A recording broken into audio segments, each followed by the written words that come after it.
Hey, boys and girls, on today's show, you're going to meet the legendary Chuck D. Check it out.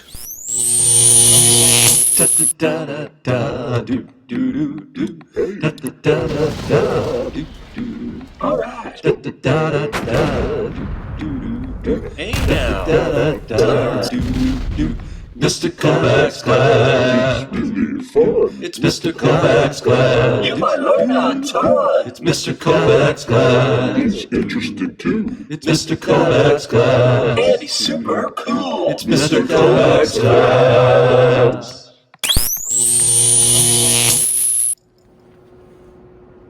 I know some of you have a hard time with this, but everything is interrelated.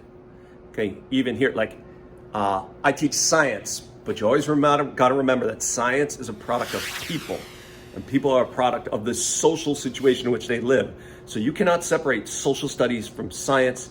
You can't separate social studies from ELA. You can't separate ELA from science. You can't separate science from math. I mean, they're all interrelated because it deals with people, and people are a construct of their social. Like, for example, today's story of Charles Darwin. He was English, Great Britain, and he lived in the early 1800s. And there was an old saying back then: the sun never sets on the British Empire, because all these red spots on the map, on this world map, were British, parts of the British Empire in the early 1800s. In fact, you may remember this used to be a colony of the British Empire too, until about 1776, when there was a revolution. Anyway, in the early 1800s, right, Great Britain, which is England, Wales, Scotland, and Northern Ireland, they had colonies all over the world, and it was very productive for them, right? Colonies in, in India would produce various spices and things like that. That's what they were into. In North America, don't forget, they still had Canada. That was like fur trade and things. And yes, in Western and Southern Africa, that was slave trade. It was big for the English. At the same time, in South America, which had been a colony of Spain, most of it was colonial Spain or Portugal, right? South America was undergoing violent upheaval and revolution. Right? And so by 1830, most of South America was liberated from the Spanish. That is, they had a revolution. It's funny how it depends who wins. If the Spanish had won this, they would have called it Civil War.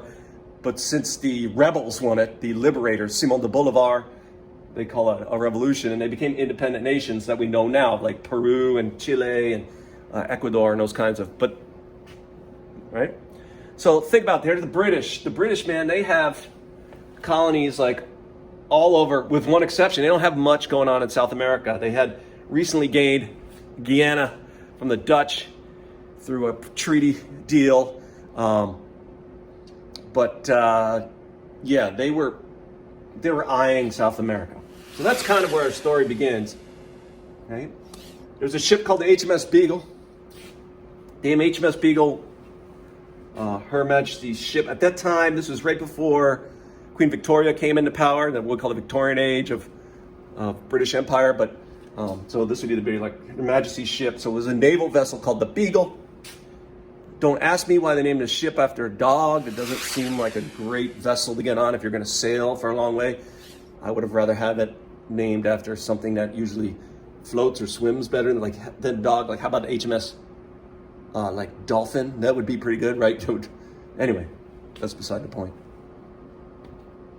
Anyway, Charles Darwin got, and you'll see more about him as we go, but Charles Darwin was a fairly young man from England. He got a job as what we call the naturalist. His job was going to be to travel aboard this ship, and this ship was going to have basically one mission. It was going to leave England. It was going to sail to South America. When they were in South America, they were going to map the coastlines. And Charles Darwin's job was to get off the boat at every port and see what was there in terms of plants and animals. Most likely for imperialistic, most likely now, so that the British government could figure out how they're going to influence these new South American governments that just formed out of revolution. So it was pretty imperialistic anyway, but that was typical of the Brits.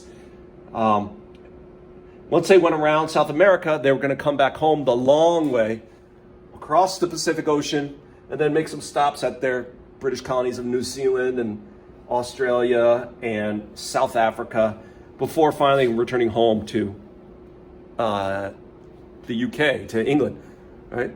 So this trip, originally they planned on it just taking 3 years. They wound up spending 5 years on a boat, a little teeny tiny boat.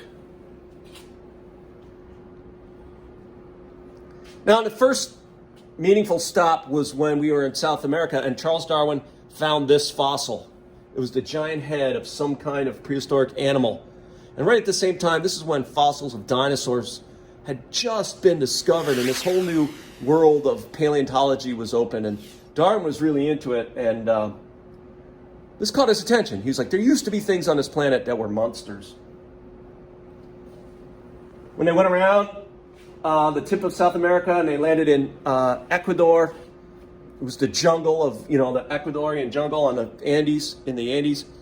Lots of interesting animals. There were iguanas, green iguanas that blended really well in with the forests of the, there were tortoises, small tortoises that also blended in very well with the forests. And then they were going to make one last stop after Ecuador. They were going to stop at the Galapagos Islands, which was 600 miles off the coast. Right, so they were in Ecuador.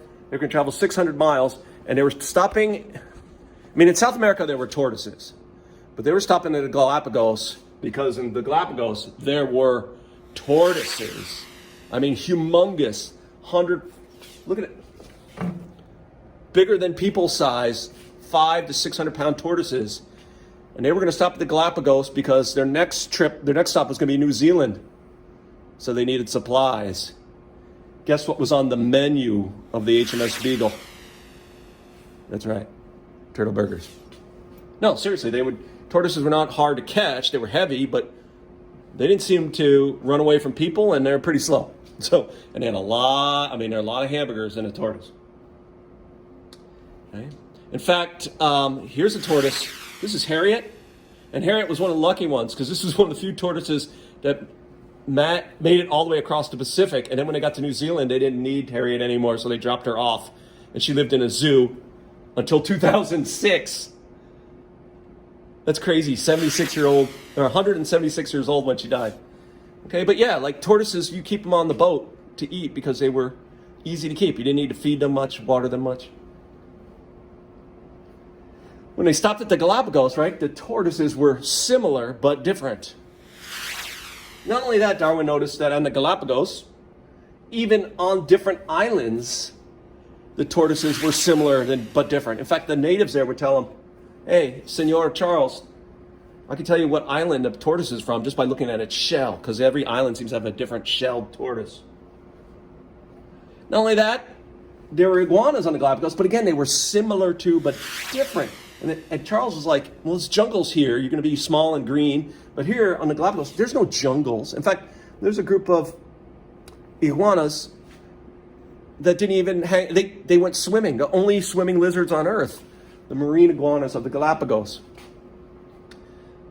Right? So Darwin took in all of this, and he really paid attention to the similarities and the differences and all the weird things that Galapagos was so weird. They had penguins in the tropics. That is weird. Okay. Lots of animals. Of course, by now, Darwin's favorite were boobies. Come on. Everybody loves boobies. When he returned to England after his voyage, his 5 years on the Beagle, he wrote a book called Voyage of the Beagle, which became a bestseller. It was a tale of a trip around the world. So you can imagine people were into it. The part we're going to concentrate on next week, well, starting today and next week, is going to be the part where he was at Los Galapagos, the Galapagos Islands, which have now become quite important to the history of humanity and the history of science and understanding how the world works. All right, let's go.